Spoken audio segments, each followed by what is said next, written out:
तो आज हम करेंगे सीजीएल मेंस का रिपीटेड क्वेश्चन। ज्योमेट्री का क्वेश्चन बहुत अच्छा है ये।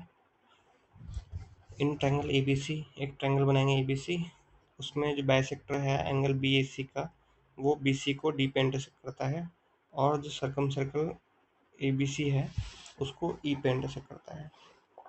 ठीक है, तो हम एक ट्रायंगल बनाएंगे और एक सर्कल बनाएंगे उस पर, क्योंकि हमें इन सर्कल की बात की गई है यहाँ पे।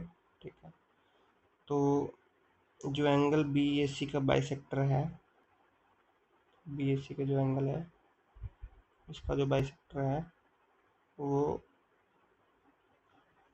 बीसी को डी पे इंटरसेक्ट करता है और सर्कल को ई पे इंटरसेक्ट करता है। ठीक, आगे बढ़ते हैं। तो अब ए बी और ए डी का जो रेशो है वो 3:5 है, तो ई और ए सी का रेशो क्या होगा। ठीक है, तो अब हम देखते हैं यहाँ पे ए बी और ए डी का रेशो हमें दिया हुआ है। तो ए बी को हम मान लेते हैं 3x, ठीक, और ए डी को मान लेते हैं हम 5x। ठीक, अब हमें क्या करना पड़ेगा यहाँ पे, ए और ए सी हमें पूछा गया है, ए और ए सी का रेशियो। तो हमें एक ऐसा कंस्ट्रक्शन करना पड़ेगा जिसमें ए और ए सी दोनों एक साथ आता हो, तो हमें ये क्वेश्चन करना बहुत आसान हो जाएगा। तो हम क्या करेंगे कंस्ट्रक्शन में, ई और सी को कनेक्ट कर देंगे। ठीक है, अब कोई पूछेगा बी और ई को कनेक्ट क्यों नहीं किया। अगर हम बी और ई को कनेक्ट करते तो हमारे पास ए बी ई ट्रायंगल निकल के आता, तो उसमें हमें ए सी जो साइड है और ए ई साइड है वो अलग अलग ट्रायंगल में मिलते, तो हमें क्वेश्चन को करने में काफ़ी दिक्कत आती। लेकिन जो हमने अभी कंस्ट्रक्शन किया है ई सी को बना के, तो हमें ए ई और ए सी एक ही ट्रायंगल मिलते हैं। उस ट्रायंगल का नाम है ए ई सी। तो अब हमारे पास दो ट्रायंगल हो गए हैं, ए बी डी और ट्रायंगल ए ई सी। अगर ये दोनों ट्रायंगल सिमिलर हो गए तो इनका रेशो हमें आराम से पता चल जाएगा। चलिए आगे चलते हैं। अब इन दोनों ट्रायंगल में हम अगर ध्यान से देखेंगे तो ए ए डी जो है एंगल बाइसेक्टर है, इसका मतलब ये दोनों एंगल सेम हो गए। तो इसका एक नाम रख देते हैं ए, इस एंगल का भी नाम ए रख देते हैं, इस एंगल का भी नाम ए रख देते हैं, क्योंकि दोनों की वैल्यू तो सेम ही है। ठीक है, अब हम देखते हैं कोई दूसरा एंगल जो कि दोनों ट्रायंगल में कॉमन हो या सेम हो। ठीक है, कॉमन तो कोई है नहीं, ट्रायंगल ए ई सी और ए बी डी में कुछ भी कॉमन नहीं है। ठीक है, तो अब हम देखने की कोशिश करते हैं। जो कॉर्ड ए सी है, आप भी देखिए एक बार मेरे साथ, जो कॉर्ड ए सी है ये कॉर्ड दो एंगल बना रहे हैं, एक तो ए बी सी और ए ई सी। तो ये दोनों सेम ही कॉर्ड से बन रहे हैं, तो दोनों एंगल क्या हो गए, बराबर हो गए। क्योंकि ये थ्योरम है कि अगर कोई भी कॉर्ड सर्कल पे कोई भी एंगल बनाता है तो जितने भी एंगल बनाएगा वो सारे के सारे सेम एंगल होंगे। ठीक है, तो अगर ये कोई भी एंगल सबटेंड करता है ए सी कॉर्ड तो उसकी वैल्यू वाई ही होगी। ठीक है,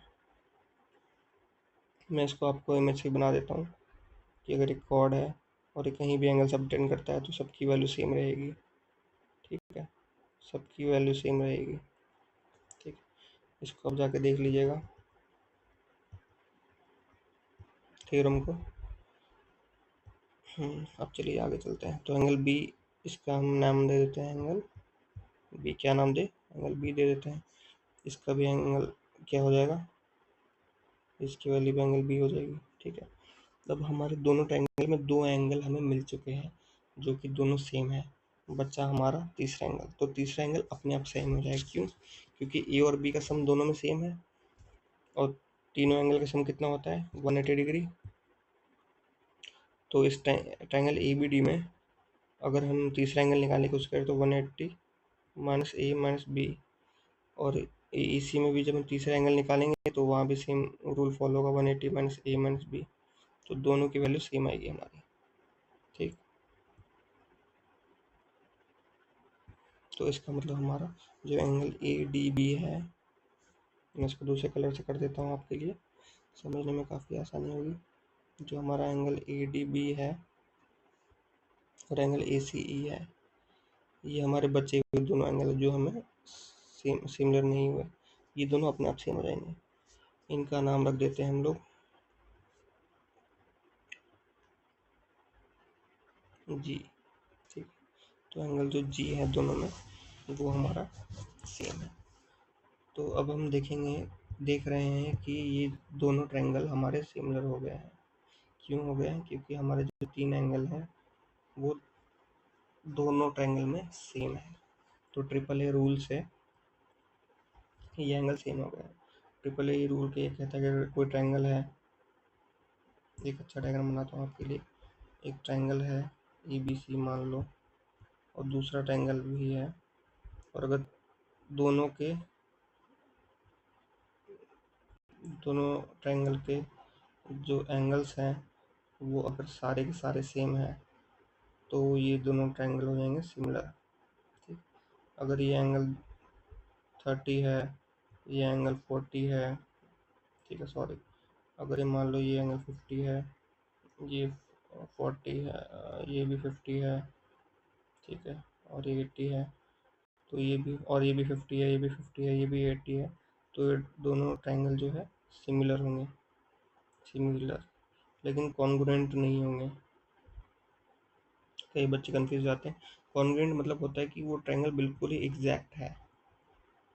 ठीक है, अगर हम दोनों उनको ओवरलैप कर देंगे तो वो आपको दिखाई नहीं देगा दूसरा ट्रायंगल, उसके पीछे बिल्कुल, मतलब उनकी साइड भी सेम है, एंगल भी सेम है, सब कुछ सिमिलर का मतलब केवल और केवल हमारा एंगल सेम है। ठीक है, तो दोनों ट्रायंगल हमारे सिमिलर आ गए। अब चलते हैं आगे। अब दोनों ट्रायंगल जब हमारे सिमिलर हो गए हैं तो अब हमें AB और AD की वैल्यू हमें पता है। ठीक है, तो हमें AE और AC का रेशियो हमें निकालना है। ठीक है, तो अब हम क्या करेंगे, AB बाई AD, इस ट्रायंगल में ABD में देख रहे हैं।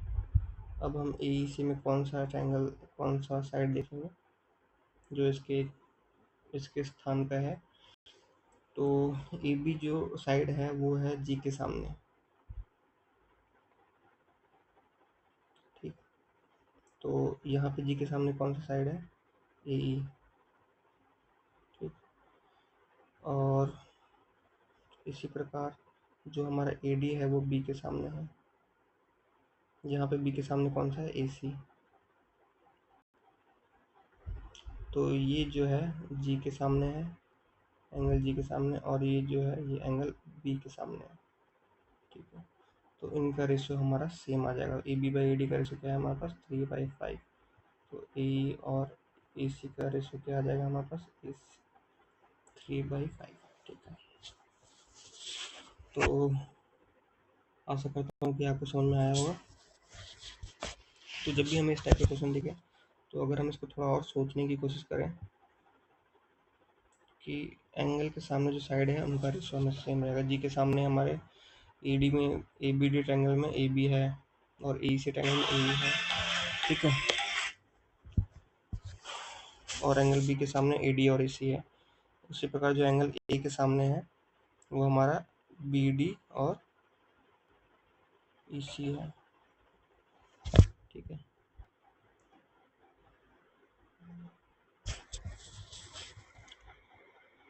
तो हमारे तीनों एंगल के सामने एक एक साइड है। तो अगर हम देखें एक तरीके से तो AB by AD by BD AE by AC upon EC के बराबर है। ठीक है, इनमें से अगर हमें किसी का भी 2 का रेशो दिया होता तो हम इनका भी रेशो निकाल लेते आराम से। ठीक है, तो हमें बस ये इस टाइप के क्वेश्चन में हमें ये ध्यान देना है कि उस एंगल के सामने कौन कौन से साइड है। ठीक है, थैंक यू।